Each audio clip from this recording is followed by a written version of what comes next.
pledge allegiance to the flag of the United States of America and to the republic for which it stands, one nation, under God, indivisible, with liberty and justice for all. Thank you. All here, need a motion to accept the minutes of the November 10, the public hearing. Motion. Motion by Dave, seconded by Howard. All in favor? Aye. As well, I need a motion to accept the minutes of the November 10 regular town board meeting. A motion? Motion. Charlie, in a second. Second. By Scott, all in favor? Aye. Thank you. Monthly statement of supervisors for the month of November 2014. General A had a beginning balance of $21,566.50. Total received $102,868.84. Total dispersed $100,184.03, leaving an ending balance of $24,251.31.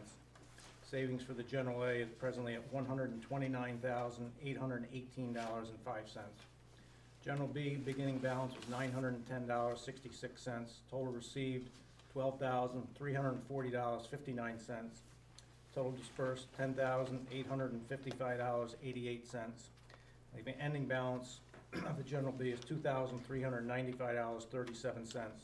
Savings of the General B is $53,861.53. Highway DB beginning balance $6,781.42. Total received $46,083.86. Total dispersed $47,164.39. Ending balance $5,700.89. Savings for the Highway DB $48,434.03. Highway DA beginning balance was $14,232.93. Total received $100,723.27. Total dispersed $109,332.81, leaving ending balance $5,623.39. Savings of the Highway DA $210,298.61. Youngsville Water District, the beginning balance $7,346.80. Total received is $11,988.13. Total dispersed $14,108.33, leaving an ending balance $5,226.60. And the savings of the Youngsville Water District $11,432.57. Motion to accept the supervisor's report is read. Motion. Howard in a second. Second. Charlie, all in favor? Aye. Aye. Thank you. Kim, Town Clerk and Code Enforcement Officer report, please. Excuse me. I paid $731.71 to the supervisor. I paid $3,202.29 to the New York State DEC for decals.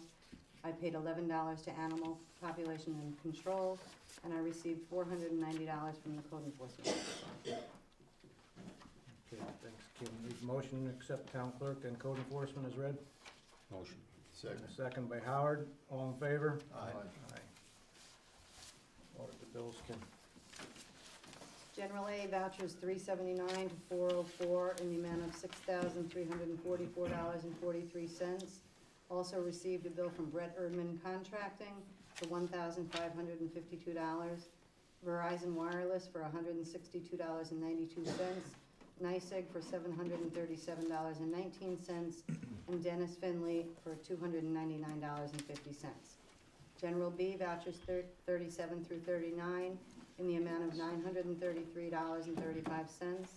Highway DA vouchers number 130 to 142 in the amount of $19,542.57. Also received a bill from Fastenal Company in the amount of $913.20, and Dick Palmer and Sons in the amount of $6,203.64. Highway DB vouchers number 42 to 43 in the amount of $1,703.86, and the Youngsville Water District vouchers number 40 to 41 in the amount of $150, and capital projects in the amount vouchers number 4 in the amount of $28.77. Okay, thanks, Kim. Need a motion to pay the bills. That's by Howard. And a second. Second. Dave, all in favor? Aye.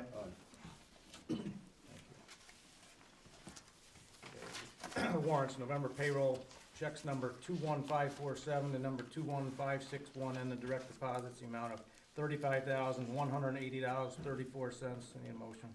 Motion. Dave and Howard. Sorry, is that right?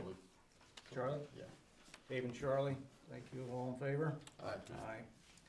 November trust and agency checks number 5045 to number 5052, and the electronic transfers in the amount of $224,008.18.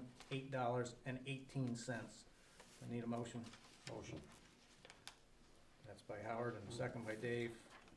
All in favor? Aye.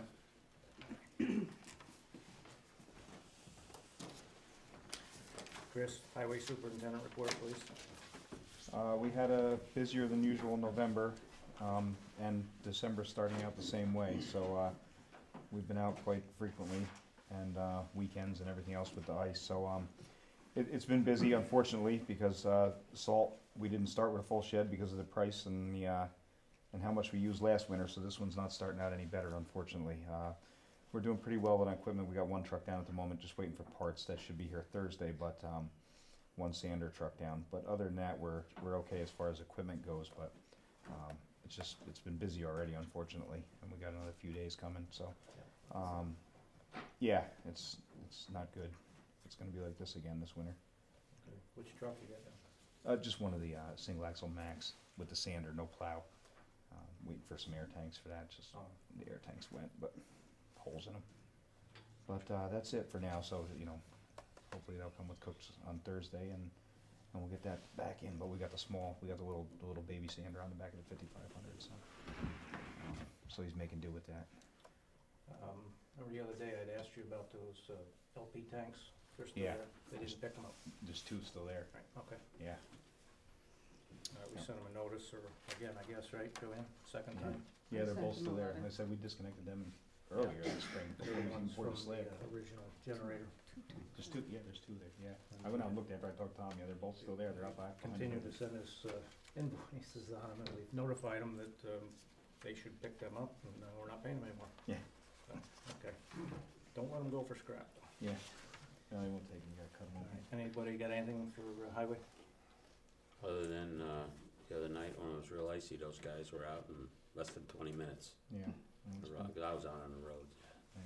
Unfortunately, it's They did a busy. great job. We don't seem to get regular snow that's not slippery anymore. Even the No. snow is worse. Really, it sounds stupid. Between ice and the snow, at just the right temperature makes it horrible for driving. So I think people gotta take some of that into account too, and, you know, see more people out riding around just to see how bad the roads are, so. Thanks, Chris. Thank you. Kevin, code enforcement?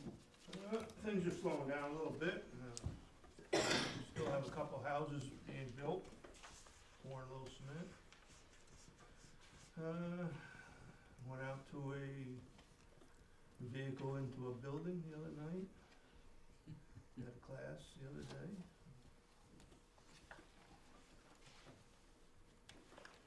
Status on that house in North Branch? They fixing it, or Not yet. I assume it's they're going to? going through channels to get paid. Nobody got hurt. Nobody got hurt. Okay. Greg? And the only thing on the class we went to, there's gonna be mandatory changes in the code next year. The energy code's gonna change, and a lot of the building codes are gonna change next year. It's gonna make it a lot more stringent on the energy code, so it's gonna be a big change for all builders next year. Get some more costs? Mm-hmm. Yeah. Significant. Okay. Anything else for code enforcement? Could I just ask Mr. Simmons to elaborate on what kind of energy things are gonna be upped? They're going to, well, they're just putting more mandates on what's required in commercial, more high efficiency lighting, higher efficiency heating systems and cooling systems, a percentage of projects possibly may have to use renewable energy, as part of the packages. So, just a little stricter on, some of the electric uses. A lot of controls, a lot Yeah. of dimming controls and on and off On the controls at different commercial end.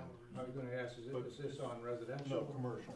Mainly But then the commercial? residential's gonna be at the end of the year, so Yeah. starting with the commercial, then the residential's gonna be. One big thing with the residential is they're gonna be mandating this thing that's known as a blower door test, for every new project.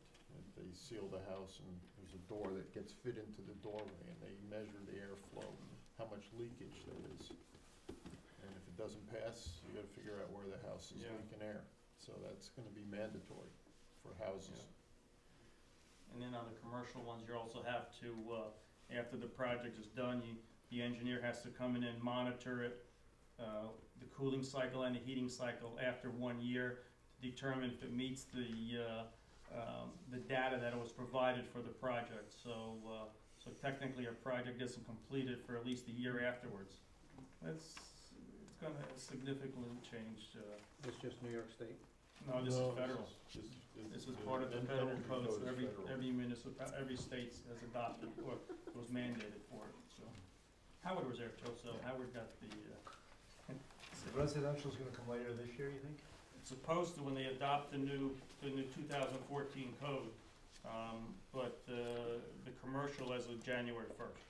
So they haven't set a date yet for residential, but they did say before the end of the year.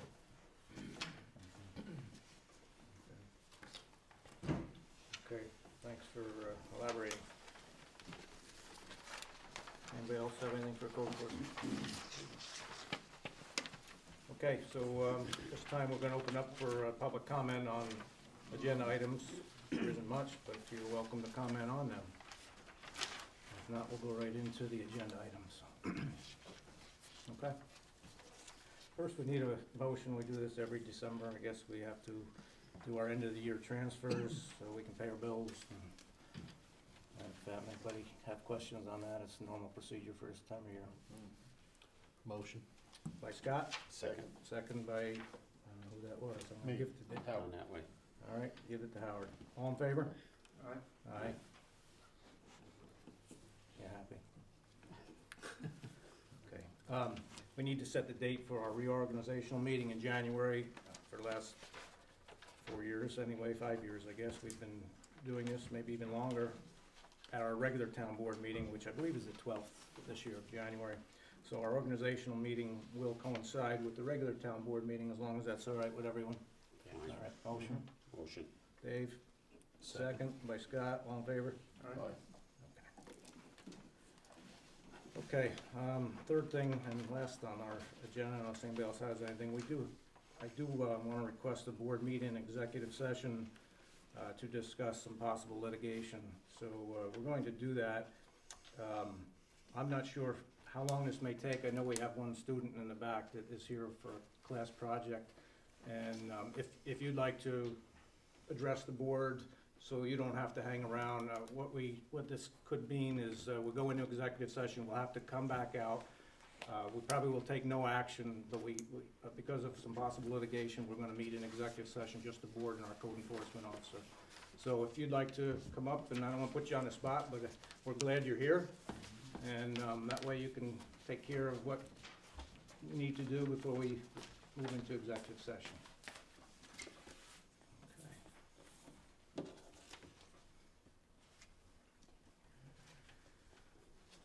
You're welcome to stay. I have homework. That's the first time she smiled.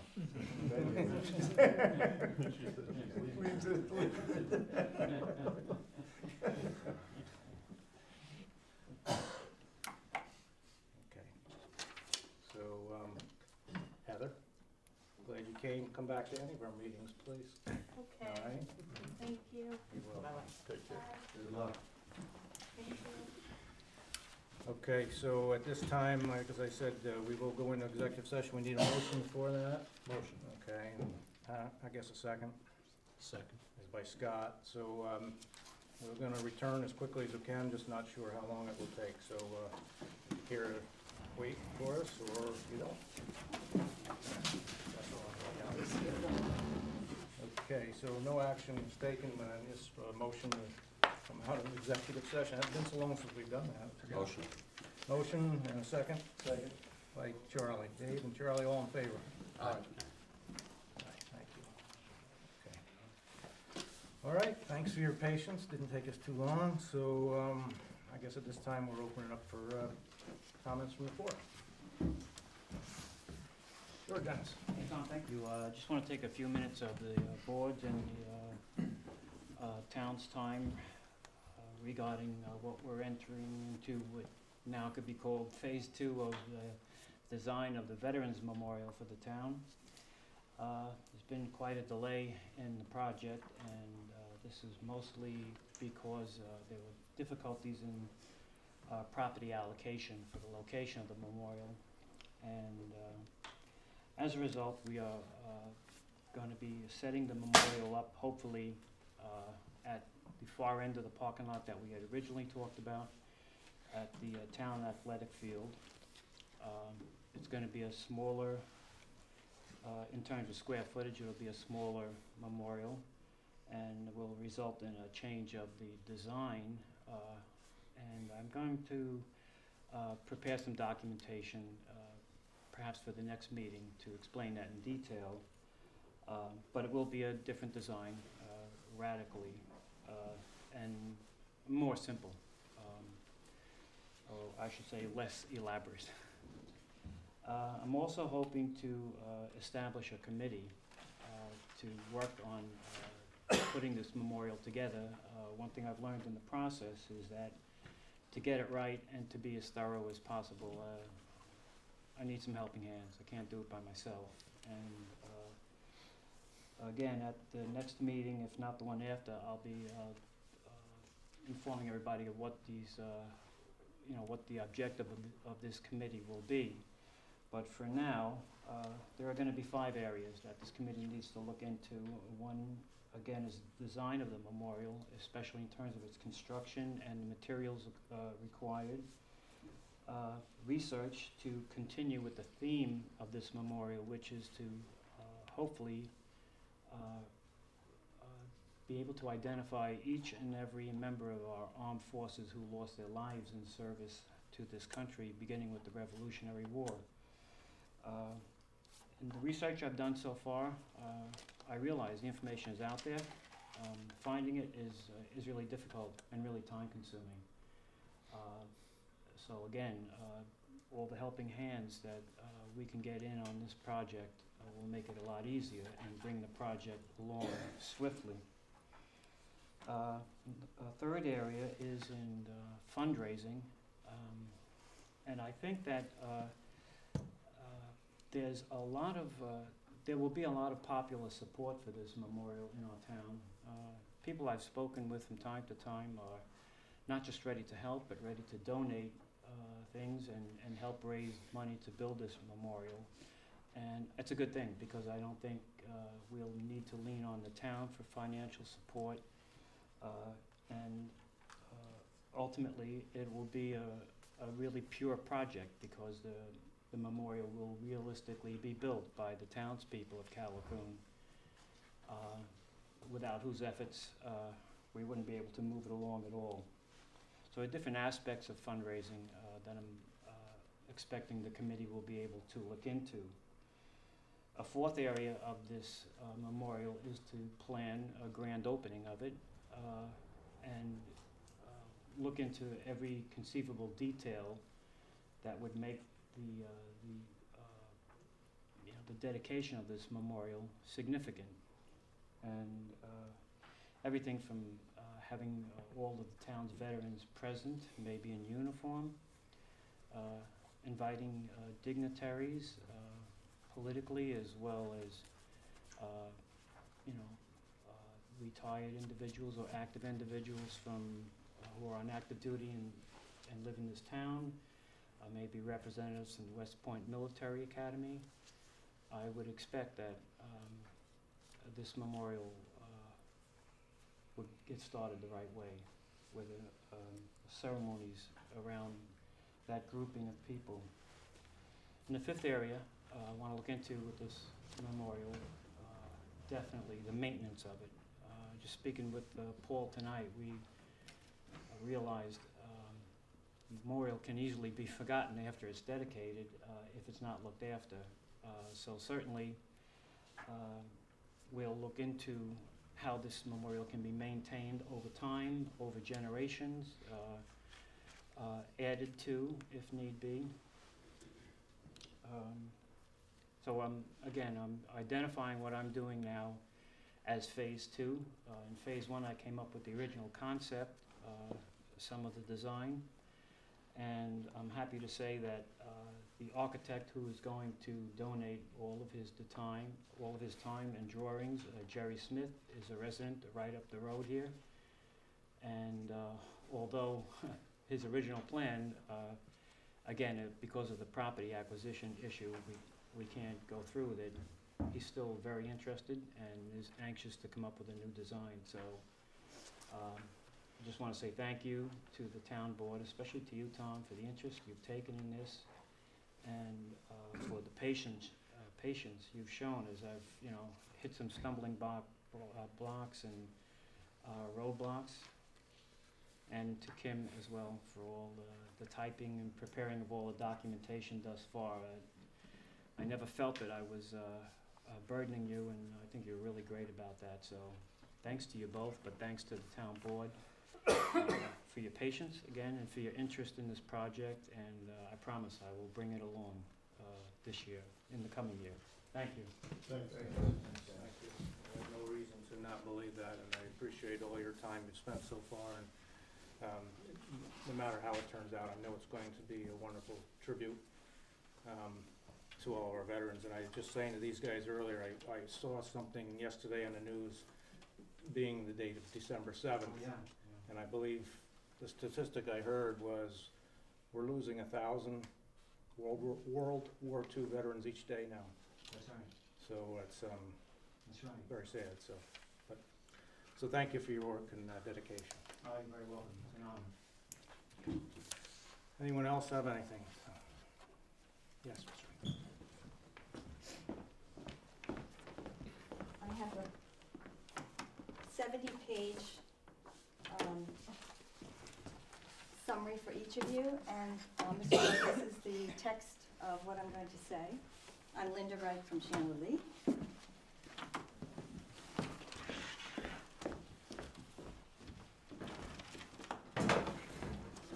I'm going to tell you about the compendium written by the Concerned Health Professionals in New York State that was published in July of 2014. It is a compendium of scientific, medical, and media information. This is the website that anyone can find the compendium at. And there are 15 themes about fracking in this, so it's very, very comprehensive, and it's written in a way that's very easy to understand. The purpose is to keep the science and the health impacts at the front of any debate about fracking, because that's what's going to affect all of us. So what has happened in the last couple of years is the amount of fracking going on over the country has pushed a lot of studies into the limelight, and the upshot is that most of these activities are shown to be dangerous to people.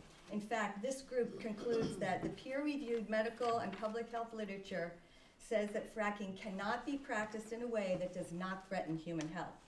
Now, despite this body of knowledge, industry secrecy and government inaction contribute to thwart the scientific inquiry. The problem is compounded by non-disclosure agreements and families who can't discuss their injuries. And the non-disclosure subject is something I was not able to mention to you on November 10th when I wanted to tell you that in Pennsylvania, any solutions worked out privately between homeowners and gas drillers are not reported to the Department of Environmental Protection. So this compendium is fully referenced. It's accessible to public officials, researchers, journalists, and the public at large. It is free. The references are free in this library that was put together by the physicians, science, and engineers of A Healthy Energy New York. And they are trying to gather the information about 1, public health, 2, safety concerns, and 3, the economic realities of fracking. This compendium is going to be updated and reissued every 6 months. That means the references will be new and such. I've been trying to give you very recent references, as you know. For most all of my talks, I've been giving you something that's 6 months old or less. So the first two topics of the 15 are the most considered the most threatening. They're air pollution and water contamination. For air pollution, the researchers have documented dozens of pollutants from drilling and fracking operations that pose serious health hazards. Areas with substantial fracking show high levels of ozone, striking declines in air quality, and some rates of health problems with known links to air pollution. In water contamination, the science has significantly strengthened the case that fracking inherently threatens groundwater.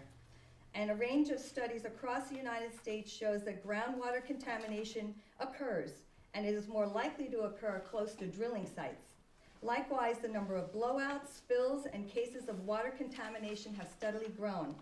Meanwhile, the industry uses gag orders and non-disclosure agreements and out-of-court settlements to stifle public awareness of the extent of those problems. So thank you, and I wish you all happy holidays, and that's my gift to you, 70 pages of reading. Thank you. Okay, does anyone else have anything? Yes, John. Hi, so I just want to follow up on Linda's, and I'm Jill Wiener, I live in Callicoon Center, and I'm pretty familiar with this compendium also.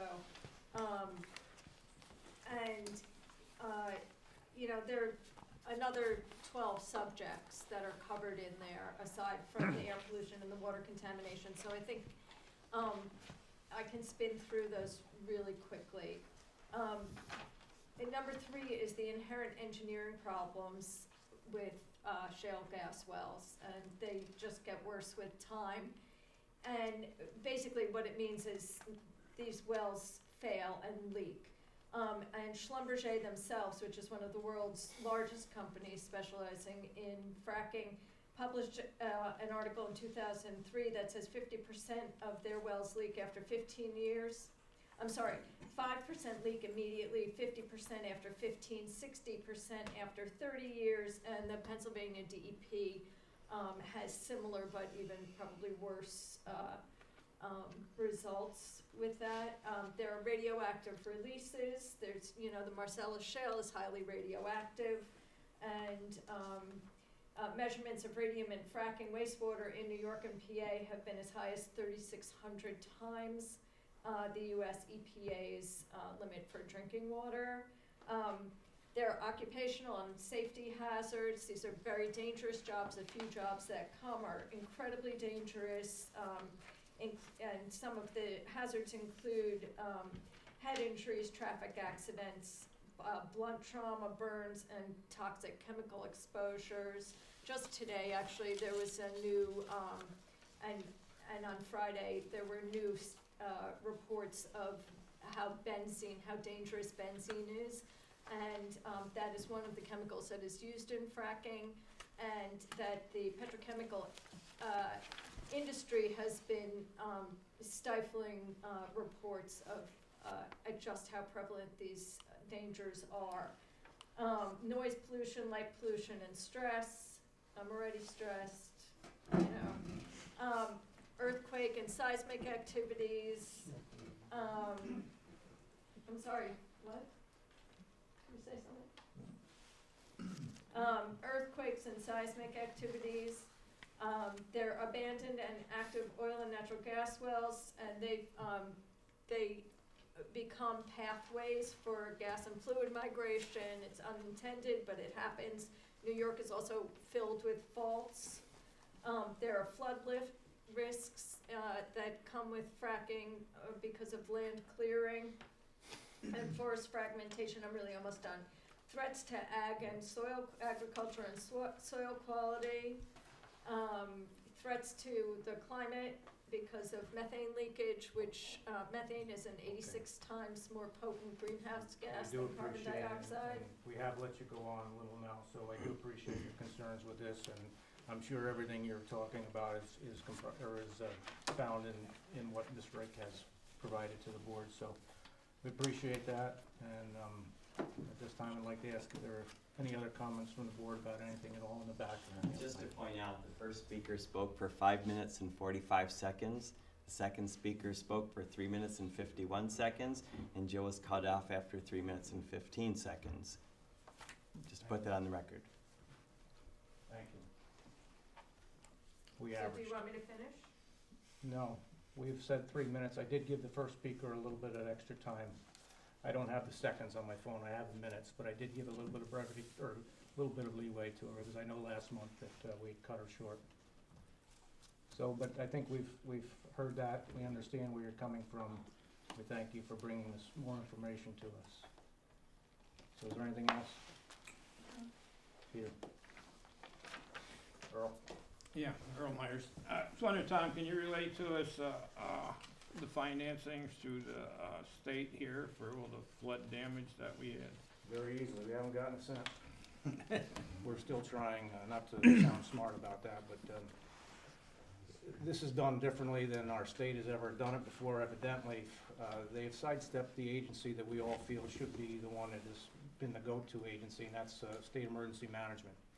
They were the people that were here on the ground with us, the board and highway, after the floods, and examined, and we showed them most of our roads. They wanted to see the worst damage. We showed them, we spent how many hours, so they compiled numbers with us. I've spoken with people in State Emergency Management, and they have no idea at all. So the governor made a statement right prior to the primary day. My belief, it was a very political statement to send $2.8 million to our area, and that would include the town of Callicoon, Delaware, Bethel, Village of Jeffersonville, and Sullivan County. And so far, none of those municipalities have seen a dime, and every call to our state senators, our assemblywoman, the governor's office have gone, a dormitory authority, Chris spoke with, the dormitory authority is the agency that this funding is supposed to be funneled through, for lack of a better term. And the people there, Ed and Andrew from the county spoke with her, Chris spoke with them, and what'd they tell you? Well, they said, I spoke with two different Sarahs there, a Sarah Richardson and a Sarah Antonacci, after I talked to people at Empire State Development, and, you know, and I talked to people in the governor's office too, but just to see who actually had the information. And when I finally talked to Sarah Richardson from the Dormitory Authority, she said she's looking for a more appropriate source of funding, a different pot, she said, was one of her exact words, to get that money out of, and so she doesn't, it is with the Dormitory Authority right now, but she doesn't want it to be, so, but they're not in any hurry to dish out the $2.8 million, and the $2.8 million, that number is the number that, it's not a number that the governor just picked out of thin air, that's the number that was derived by Sullivan County. They were the biggest one, of course. Sullivan County put in for the most. They had their team out. They have guys that they dedicated right to that from as soon as it happened, and we did too. But they came up with 1.8 million, I think. We were about 700,000, and the other 300 was made up of 700,000. Yeah, and then between Bethel, Delaware, and whoever else had the remaining few, and the Village of Jeff came up with a few 100,000. So that 2.8 million was a number that we came up with, and that the governor used in his September 4th press release. So it wasn't something that was just picked out of thin air. You know, that was our numbers that we came up with, and they were low numbers. They were just it was immediately following. They wanted them as quick as they could, and those guys from SEMO and everybody had to get back here early in the day and get a hold of Albany, and they wanted numbers. They wanted to know, you know, give us numbers of money, how much it's going to be, and so we didn't get to show them everything. So we told them at the time that those were going to be soft, you know, low numbers, and just by him promising at least the 2.8 million, we were hoping to repair at least what we, you know, get the money back that we've laid out, and fix a few things, because there's lots of places that we haven't even got to up to pre-flood, you know, conditions, you know. So just to put a little bit of support, I guess, in our assemblywoman and our senator have been quite helpful with this, in trying to find out ways, yeah, that this money will filter its way down to the towns and the county, and you know, it hasn't gone anywhere, but every week, a couple times a week, we make a call. You know, want to know where it is. It's supposed to come into our county through DPW, but I remember the governor saying very well that day that this funding will make these communities stronger and safer. I think those were about exact words.